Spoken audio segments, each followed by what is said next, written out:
Good morning, students. Today our topic is gastrointestinal disorders.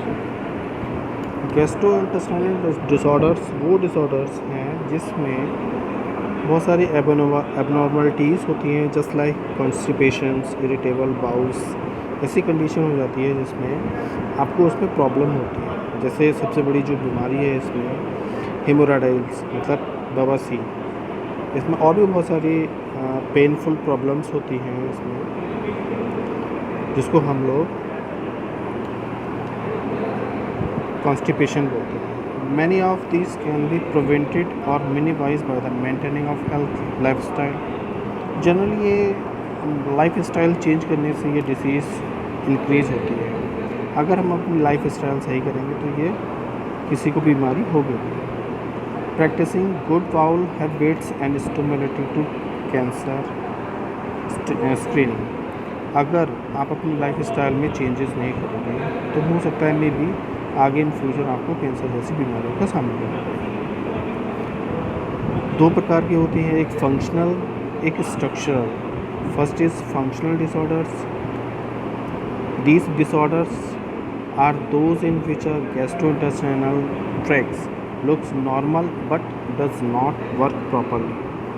ये normal तो होती है बट इसमें जो प्रॉपर जो वर्क होता है वो प्रॉपर वर्क नहीं हो पाता है। मोस्ट कॉमन जो प्रॉब्लम्स इसमें होती हैं वो अफेक्टिंग सबसे ज़्यादा जीआईटी को करती है। जब जीआईटी को अफेक्ट करेगा तो constipation and irritable bowel syndromes are two common example. Just like eating a diet low in fibers. अगर आपकी डाइट में बहुत कम फाइबर है तो भी ये प्रॉब्लम हो सकती है।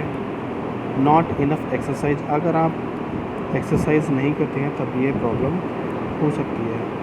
ट्रैवलिंग और अदर चेंजेस इन रूटीन। अगर आप अपनी डेली रूटीन में कुछ चेंजेस करते हैं जो कि नॉर्मल से हट के, तब भी ये प्रॉब्लम हो सकती है। Eating large amount of daily products.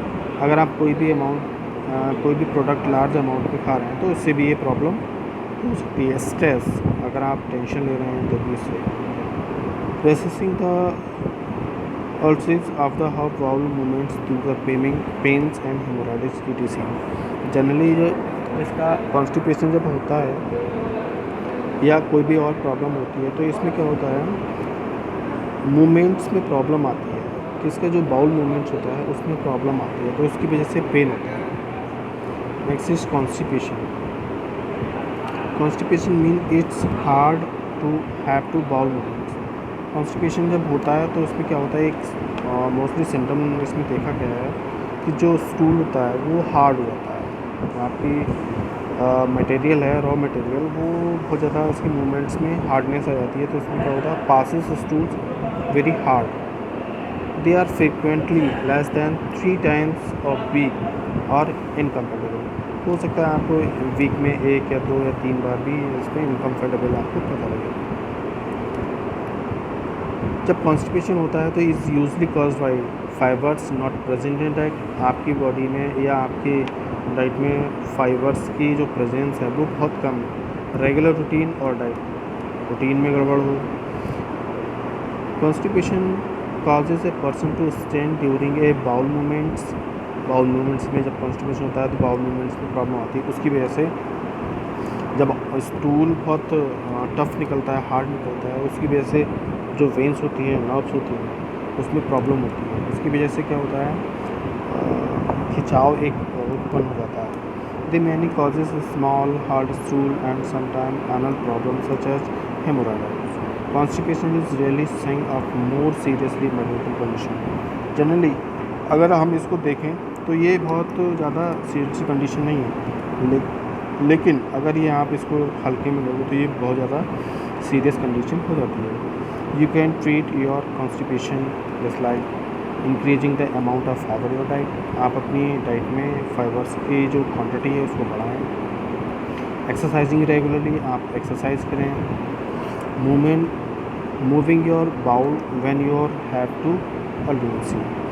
आपके जो बाउल्स का मूवमेंट्स है वो अच्छे से इसमें प्रॉपरली वर्क करना।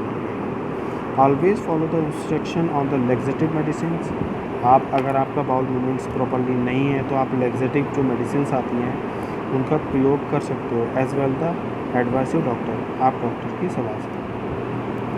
If this treatment method does not work laxative are is temporary solution. Laxative जो मेडिसिन है वो एक टेम्पररी सोल्यूशन है, कुछ दिनों के लिए। आप 5 दिन खा सकते हो, 10 दिन खा सकते हो, बट इसको हम प्रॉपरली नहीं ले सकते हैं। क्यों? क्योंकि इससे भी और भी इसके साइड इफ़ेक्ट भी हो सकते हैं। क्या? Overuse of laxative can causally make symptoms of constipation danger. अगर आपको कॉन्स्टिपेशन लंबे समय से है और आप लैक्सेटिव लिए जा रहे हो तो ये आपके लिए, बॉडी के लिए खतरनाक है। Always follow the instruction of the laxative medicine as well as the advice of your doctor. Irritable bowel जो सेकंड है आपका, इरिटेबल बाउल सिंड्रोम्स। ये क्या होता है? Irritable bowel syndromes is the condition is which the colon muscles contraction. जो आपका colon होता है, लार्ज इंटेस्टाइन का कॉलन जो पार्ट होता है उसमें क्या मसल्स का कॉन्ट्रैक्शन होता है more often than in people without irritable bowel syndrome. Certain food medicine लाभदायक emotionally stress and some of factors they can trigger IBS। इसके क्या क्या सिम्टम्स हो सकते हैं? एबनॉर्मल पेन, कभी कभी पेन भी हो सकता है, इसमें क्रैम्प्स बन जाते हैं। एक्सेसिव गैसेस, इसमें गैसों का निकलना होता है जब वो एबनॉर्मल पेन होगा, क्योंकि वो डाइजेशन की भी प्रॉब्लम रहती है, स्टूल हार्ड हो जाता है। Change in bowel habit such as harder, looser or more urgent stool than normal. Altering constipation and diarrhoea. अगर आप इसको लिए जा रहे हो तो इसमें क्या होगा? इसमें सिम्टम्स आपको दिखेंगे कि कॉन्स्टिपेशन और डायरिया, वो कॉन्स्टिपेशन डायरिया में कन्वर्ट हो जाएगा धीरे धीरे। इसके ट्रीटमेंट क्या होंगे? अवॉइडिंग कॉफ़ी, जो हम लोग कॉफ़ी या चाय वगैरह पीते हैं उसको अवॉइड करना चाहिए। Increasing fibre in your diet. आप जनरली जो फाइबर की इसमें बात की गई है बार बार, फाइबर्स क्या करते हैं? हमारे स्टूल को सॉफ्टनेस बनाते हैं, तो हमें अपनी डाइट में फाइबर्स को इंक्लूड करना चाहिए।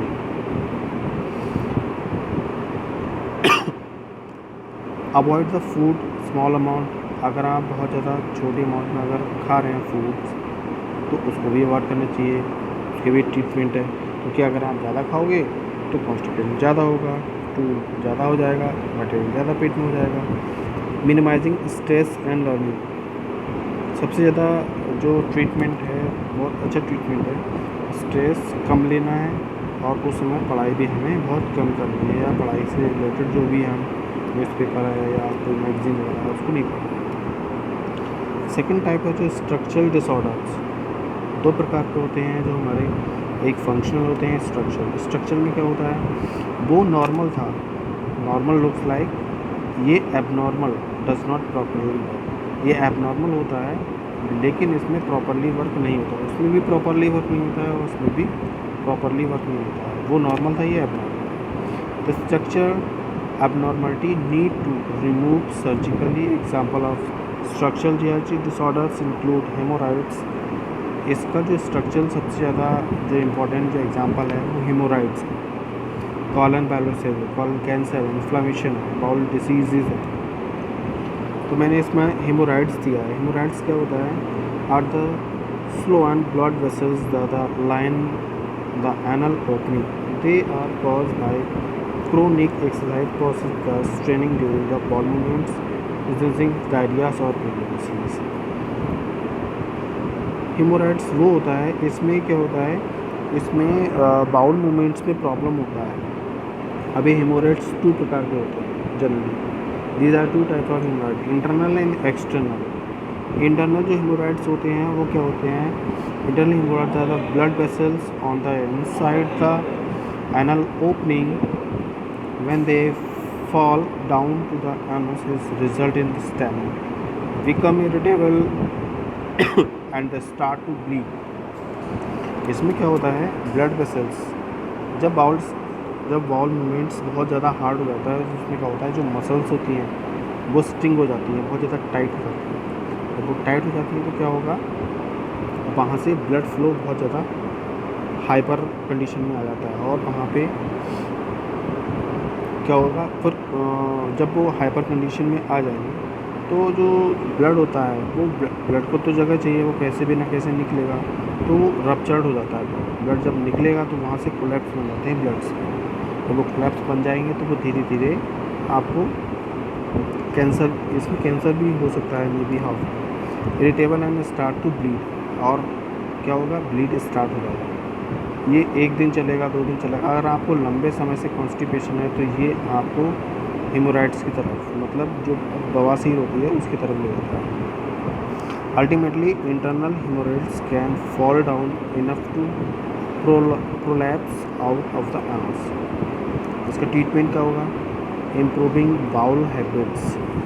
आप अपने बाउल को अच्छे से अच्छा करिए, मतलब अवॉइडिंग कॉन्स्टिपेशन। आप अपने बाउल्स को कॉन्स्टिपेशन की तरफ ना ले जाइए। अगर आपको कॉन्स्टिपेशन होगा तो हेमोराइड्स हो जाएगा आपको। Your doctor during elasticity bandage of the elements of vessels. जिसमें ट्रीटमेंट ये भी है कि डॉक्टर क्या करता है, एक प्लास्टिक या इलास्टिक रबड़ की शीट लेता है और वो जो वेसल्स होती हैं जहाँ से ब्लड का रप्चर्ड हुआ वहाँ से वो बैंड कर देता है। जब वो बैंड कर देगा तो वहाँ से ब्लड आगे फ्लो होगा नहीं, और आगे जो बॉल्स जो हल्के छल्ले बन रहे हैं वो बनेंगे। Your doctor removing the surgery. और ट्रीटमेंट इसमें इंटरनल में क्या होता है, हम लोग इसको सर्जिकली भी इसको निकाल सकते हैं। एक्सटर्नल हेमोरेडिज, इसमें क्या होता है, ये बाहर की तरफ है। एनुस के एरिया जो होता है वो बाहर की तरफ, that is lies just under the skin, the outer side of the anus, बाहर की तरफ है। External haemorrhoids veins bloods and blood clot from the under the skin. जो ब्लड के क्लोट्स होते हैं जहाँ से आर्टरी वेन रप्चर हो गई है वहाँ से ब्लड निकला है और वो ब्लड स्किन में जाके फंस जाता है, वही हेमोरेडिज बन जाता है। This very painful condition is called a pile.